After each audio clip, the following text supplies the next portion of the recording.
The Hasidic Jews of Brooklyn. No matter where in the media this comes up, there seems to be this underlying tension of tradition versus modernity. And this is the topic of this week's movie, The Chosen. We'll see how the two sides think about different issues like Torah, dealing with the secular world, and the big one, Zionism.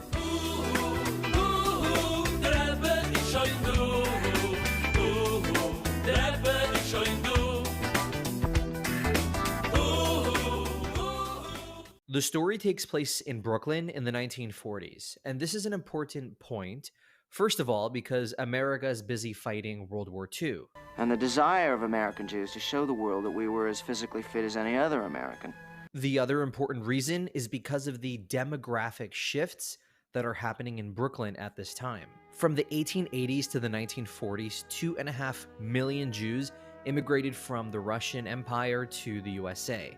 Although most of these people assimilated into wider American culture, those that stayed Jewish, we would categorize them today as modern Orthodox or conservative. However, in the 1940s, refugees from Europe started to come into Brooklyn, and these Jews were ultra-Orthodox, or what we call Hasidic. And so this is another really important piece of background that sets the stage for the rest of the story.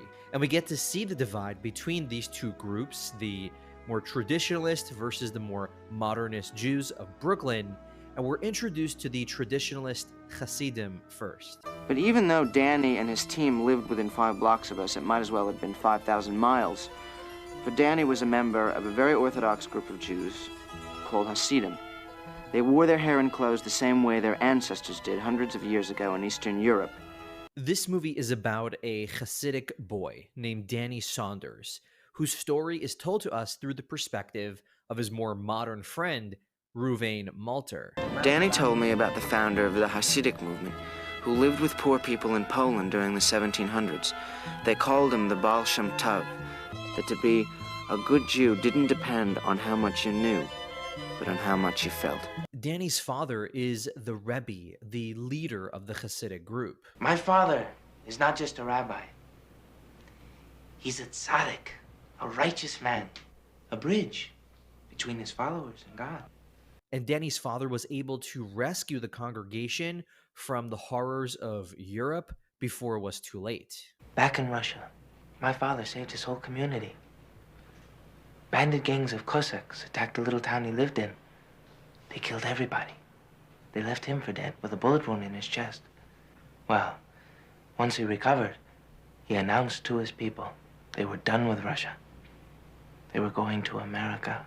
Although the Hasidic community Danny Saunders is a part of might be one of the first, by the end of the 1940s, it was extremely common in Brooklyn. Early on in the movie, we get to see Rabbi Saunders' view and the approach that the community takes towards this question of tradition versus modernity. This man was on a boat and fell into the sea, and the captain of the boat, he saw this man was drowning, so he threw this man a rope. And hold on to this rope, he shouted. Hold on to this rope, hold tight, because if you let go, you may lose your life. Are we too not drowning in the sea of ignorance, cruelty, death? Who is our captain? God. And what is the rope that he throws us? It is our Torah. The world, modernity is death, and the Torah, the tradition, is the only way to stay alive in such a world. He who is walking by the way and studying, and he breaks off that study, and he sees a field, and in that field he sees a tree. Him does not the scriptures consider as if he had forfeited his life. And somebody would be forfeiting, giving up their life if they abandon Torah. And so we can really see that traditionalist perspective up close. Only through the Torah can you lead a full life.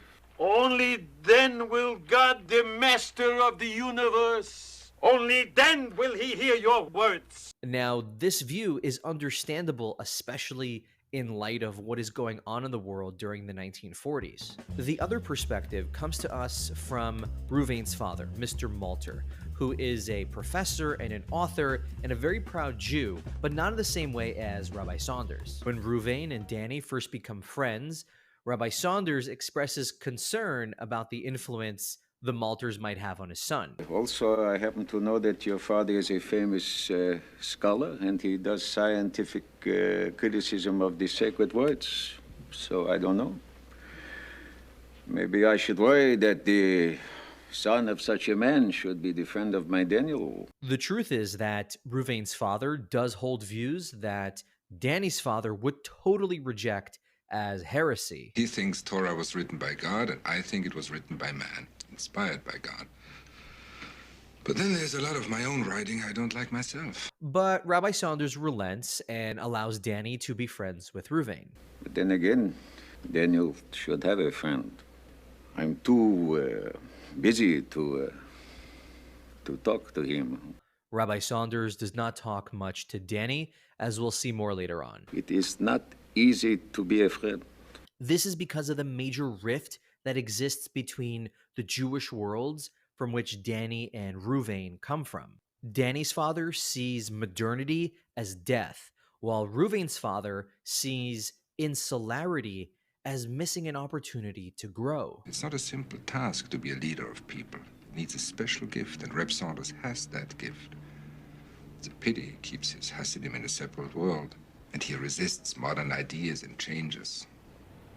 It's even more a shame that a mind like Danny's should be shut off from the world. So let's explore this tension a little bit more about tradition versus modernity and how it affects Danny, the rabbi's son. Initially, Reuven and Danny meet at a baseball game. Reuven, move back. That's Danny Saunders. He can hit. Although he's the rabbi's son, as soon as we hear about Danny and the story, we right away know that he can do more than just simply study Torah. That was a nice shot. You always hit like that to the pitcher? Foreshadowing. Danny hits the baseball directly into Reuven's eye, which causes Reuven to be hospitalized. And at first, the two boys have a ton of animosity towards each other without really understanding where it comes from. I wanted to beat you over the head with my bat. I don't know why I wanted to kill you, but I wanted to kill you. Do you feel this way about most people? Just you. Thanks for the compliment. And Reuven doesn't either like his Hasidic counterpart and is very skeptical of how Danny looks and sounds. You are weird. You look like you walked out of another century. You play baseball like Babe Ruth. You talk like you're from outer space. Thanks for the compliment. Despite that, the boys do become friends, especially once Danny impresses Reuven with his mind. I have total recall. Sure. Over their conversations, Danny shows Reuven all that he knows, which is a lot more than what he learned in the Hasidic world. And so that makes Reuven and us as the audience wonder, Danny, where did you learn all this stuff? I've been reading about it. In Hebrew class? No. In the library. this is a very important moment for us to understand Danny, because at this point, he already has 1 foot out of his community, or at the very least, he's dipped his toes outside. And in the process, he has become interested in secular knowledge, specifically psychology. I met this man in the library. He's been showing me books to read. Fitzgerald, Steinbeck, Hemingway. Now I'm concentrating on psychology. Adler, Jung, Freud. It's incredible, Reuven. It's exciting. I've been going to the library as often as I can without anyone finding out about it. And Danny wants to keep this a secret because he knows that outside secular knowledge is forbidden. I haven't told anyone until now. I'll keep your secret. But then the boys discovered that it was Mr. Malter, Reuven's father, who has been giving Danny these books at the library. It was you who was suggesting books for Danny. Reuven's father explains to them that he didn't want to tell Reuven about Danny and that he's learning secular subjects because it might affect Danny's position in the Hasidic community. And so he had to wait for Danny to be the one to figure it out and to reveal it to Reuven. Asks me if I could recommend a book for him. Suggest one. And 2 hours later, he comes back and has not only read it, but memorized it. I was amazed, of course, and I suggest another one. Another. And here we are. So we can see the tradition versus modernity struggle playing out in Danny's life. On the one hand, he's really interested in psychology. But don't you see the importance that the symbols in our dreams can have? Reuven, deep inside of us, there's something. It's called the unconscious. But on the other hand, he cannot pursue this dream because of the expectation that he's going to be the next Rebbe, the next leader of the Hasidic community. My family, they've been rabbis for the past 6 generations. It's like a dynasty. The other major way that tradition versus modernity plays a role in these boys' lives is through Zionism, which takes up the entire second half of this movie. When the war ends, the news of the death toll of the Jews in Europe reaches the Jews of Brooklyn. How the world delights in killing us. Reuven's dad is not content with just mourning. He wants to see actual change in the world. We are the survivors. It's up to us to keep our people alive. We cannot wait for God. But then comes this moment where these two worlds collide when Danny mentions this idea to Rabbi Saunders. Well, there's some people that say that we shouldn't have to wait for the Messiah. That Palestine should become a Jewish homeland now. That the Messiah and the Messiah only will bring the Jews to the new land. Only the Messiah, when he comes, will bring them. And God will help build their new land. That's what written God, not Ben Gurion and his henchmen. No! Never! Once again, we see the rabbi's insistence that God and God alone can solve man's problems, whether they are spiritual or political. And despite all the time that Reuven has spent in the Hasidic world at this point, he is still very much adjusting. How am I supposed to know that Zionism is a contaminated idea? The men who want to set up a state of Israel are not Orthodox Jews. What difference does that make? To my father, the idea of a Jewish state that's not religious is a violation of everything he believes. And we can see how the rift between these two Jewish worlds is growing over this debate of Zionism. Fight Jewish Goyim! No state of Israel without the Messiah! Okay, why don't you read this and get some education? You spit on your education. Worse than the Nazis. What? Worse than Hitler. He destroyed the Jewish body, but you'll destroy the Jewish soul. The sentiment is clear. Tradition says that the only way for Jews to build a state in Israel is through the coming of the Messiah. And so anything short of that is heresy and corruption of Judaism. The other side also wants to preserve Jewishness, but sees modern options as a legitimate way to go about achieving this. We here have a responsibility to protect the lives of the men, women, and children in Palestine who are now being threatened with Arab aggression. And the pinnacle of this divide between Reuven and Danny comes as a result of the speech that Reuven's father gave. You've been excommunicated officially. What? I'm not to see you, talk to you, listen to you, or be found within 4 feet of you. This excommunication puts a huge strain on Reuven, who complains to his father about not just Zionism, but Hasidism at large. Reb Saunders is a fanatic. He's medieval.